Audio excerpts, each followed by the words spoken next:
Hi, I'm Antonio Centeno, the founder of Real Men Real Style. Today, I'm going to be going over black tie basics, how to wear a tuxedo.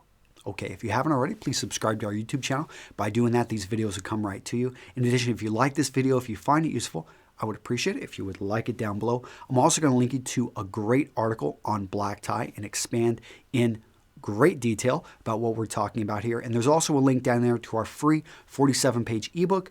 Grab it, a lot of great info in there. Okay, let's talk about black tie. So the problems out there with black tie are twofold. One, we don't wear it very often as men. There was a time when there were, well, probably not a huge amount of the population, but the gentleman, it was black tie was evening wear. It was something that you transitioned into because usually during the day you're around horses and you smelt like, well, you smelt like animals.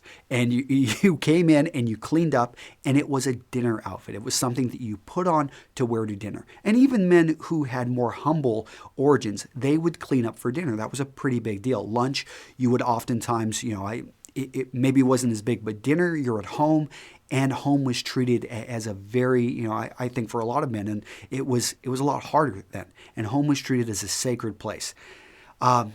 What has happened, though, is that we wear black tie much less often than we did, even in higher levels of society, even though many of us have much greater means than our grandfathers or great-grandfathers had. When it comes to black tie, it's just not something we're familiar with. So in a man's lifetime, he's maybe going to wear a black tie a few times, maybe a handful of times.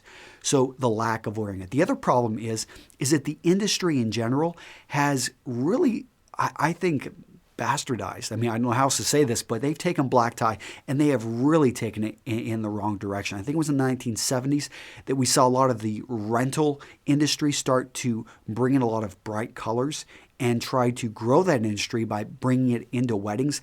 Black tie technically is evening wear. So if you're wearing it, a tuxedo during the day at a wedding, it's actually technically wrong, but I'm not going to, that's a whole nother discussion. But the point is that if you go to rent something, you're often pushed, you have some type of uniform pushed on you, which is nothing like traditional classic black tie.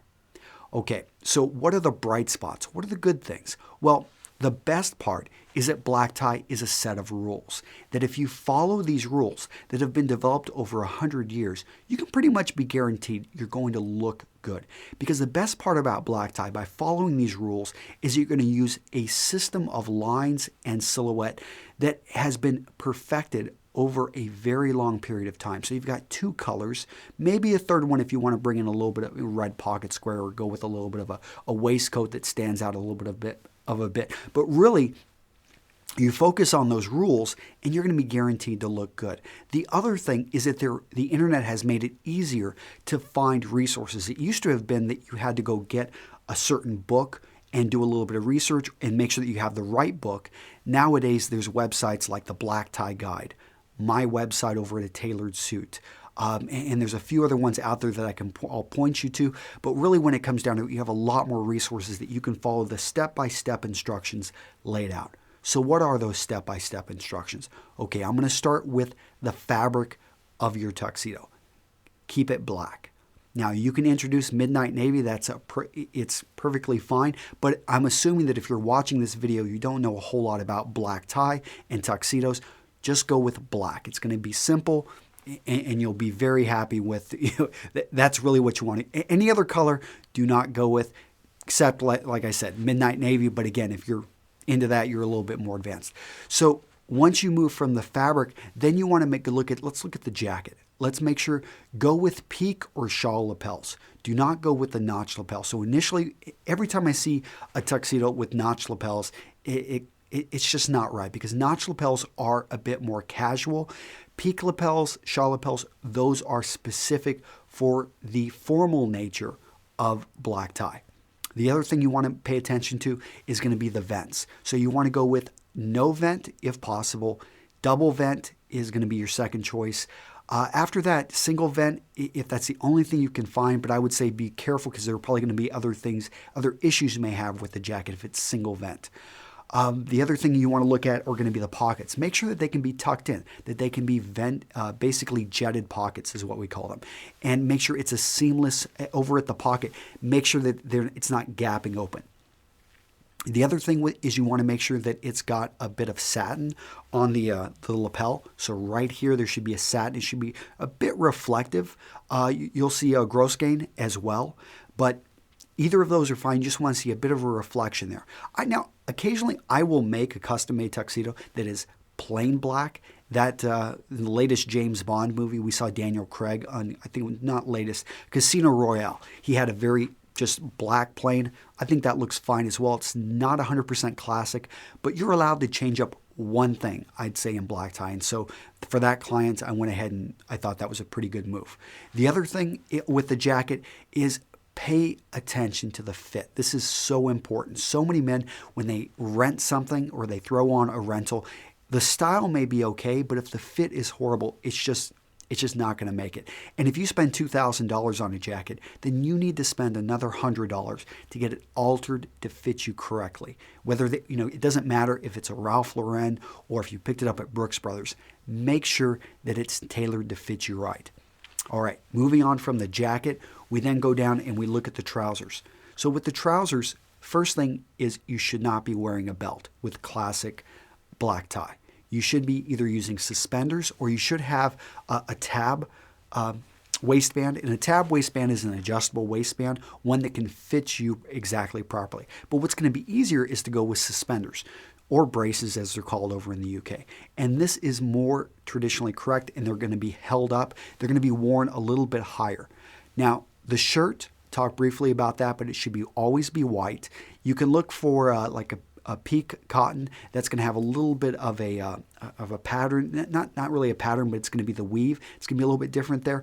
And again, white, you can use studs. So on a traditional, you're just going to have these holes right here, which you'll put in studs matching. It's going to have also on the French cuffs as well. And the collar. Let's talk about the collar. Now you have the turn-up collar, which is going to have a little bit of a like I said, but that's very rare that you're going to see something like that. Most of the time, you're going to see the point collar, and that is exactly what you're looking for. You don't want to go with too much of a spread, just a regular turn-down collar. If you get everything right there on the shirt, and if it's you don't want to wear a regular white dress shirt. And the reason being is that it's usually going to be made from an inferior cotton, and it's going to be a small detail, but people will be able to tell. You don't want to, it's going to be using plastic buttons probably. Occasionally, though, I do see a shirt that doesn't use the studs, and instead it uses a covered placket right here in the front, and that covered placket underneath, they're using mother of pearl buttons. That's an okay substitute. I think that's fine. Okay, so we've talked about the shirt, we've talked about the trousers. Oh, quick thing on the trousers, jumping back. You do not want to have your trousers cuffed. Cuffed is an informal look, so you want to have it straight down there at the bottom. No cuff at the bottom of the trousers. Okay, one thing and the biggest mistake I see men make is that they do not have a waist covering. So when I say waist covering, I'm talking about a cummerbund or I'm talking about a waistcoat.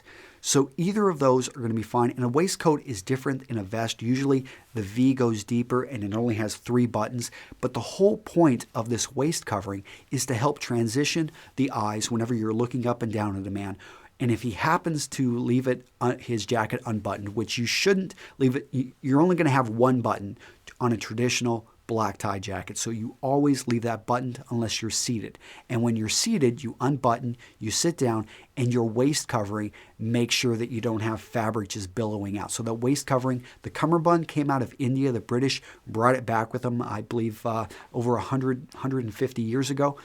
And so that right there, it's got a long storied history. It's going to be less expensive, more common. Don't go with one of those really bright colors. Perhaps you can go with a red. And the easy way to remember how to wear this is remember if you've got a ticket that you could tuck the ticket right in. So you want the folds going up. Harder to find, but I think more appropriate and what looks better is a waistcoat. I really like the waistcoat. You've got to make sure it fits properly though. And again, the whole thing is it needs to cover as the trousers come up to the shirt. So if you were to somehow, you're dancing, I don't know, you take the jacket off, no one is going to be able to see that transition from the trouser to the shirt. Okay, moving on. You want your socks to match your trousers. Your shoes, you're going to go with Oxfords or patent leather pumps. I'm not really going to get down the pump level because if you've got slippers that are going through Tuxedo, you're a bit more advanced than most men. Most men are going to lead towards classic Oxfords. And there is a difference between Bluchers and Oxfords. So I'm talking about dress shoes here. The Oxford, it's a more sleek look. It's going to have a closed lacing system.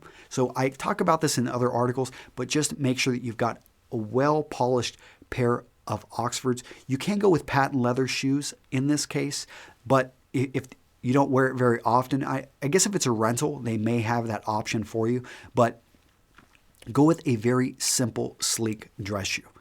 Okay, so we've talked about the shoes, the black tie bow. Do not wear a necktie. Now, I know if you're a bit more advanced, you can kind of bend and break this rule. You see it in Hollywood quite a bit on the red carpet, men trying to wear a long necktie. I think a classic bow tie, though, this is the one occasion where it's encouraged and it looks great. So go ahead and go for the bow tie. The key with the bow tie, though, is to tie it yourself. Don't go with a clip-on. A clip-on always looks cheap. It never looks right. A bow tie, yes, you'll have to spend maybe 5 to 15 minutes going through and tying it, but have fun with it. It's going to look, it's really going to make or break the outfit. Okay, so I've talked about the black tie, I've talked about the shirt, I've talked about the waist covering, talked about the trousers, talked about the jacket. Well, I think I hit it. Those are the basics. Visit the article, I'll go into more detail. And this has been Antonio Centeno with Real Men, Real Style. I'll see you in the next video. Take care. Bye-bye.